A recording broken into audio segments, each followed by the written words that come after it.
Well, this is sad because right about now, the state of Illinois is essentially digging under the couch cushions for some spare change.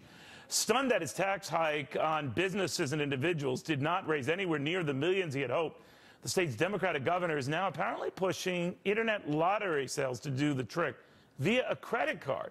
To former Office Depot CEO Steve Odland, who's no stranger to crunching numbers and probably could have saved the governor the time and the effort by saying the numbers don't add up. But here we go. That's a pretty desperate move for the governor, don't you think?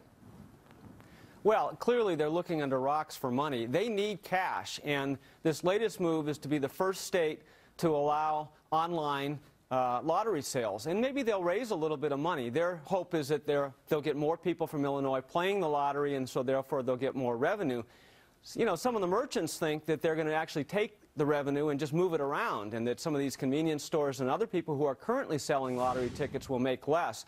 But look, the issue is they need money. They have taken a strategy to raise taxes and raise spending, and they're out of money, and this strategy is not working. Then what would you advise? I mean, you obviously built a juggernaut, and you didn't do it by constantly raising the price of items. You were competing with Staples and Office Max and a host of others. I mean, how you had to distinguish and differentiate. How do you advise the governor, any governor, Republican or Democrat, how you do that?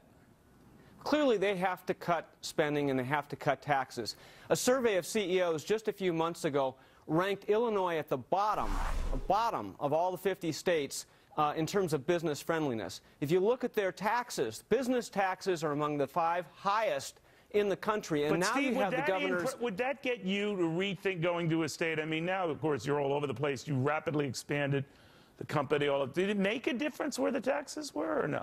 Well, look, you've got the state of Wisconsin and the state of Indiana actively advertising to get Illinois companies to move, and it's working, so much so that Illinois now is giving tax breaks to try to get companies to stay. Sears is an example of that, where they were going to move their headquarters, and Illinois needed to buy them back. So they need to cut their spending. They need to get their fiscal house in order.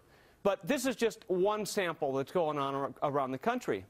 Okay. Next week, the United States is going to become the #1 highest business tax country in the world when Japan finally lowers their taxes. So this is a microcosm of what's going on in the United States. A high tax, high spend situation strategy doesn't work, and it's chasing businesses out of the states in the case of Illinois and out of the country in the case of the United States. And we need to reset and lower these taxes.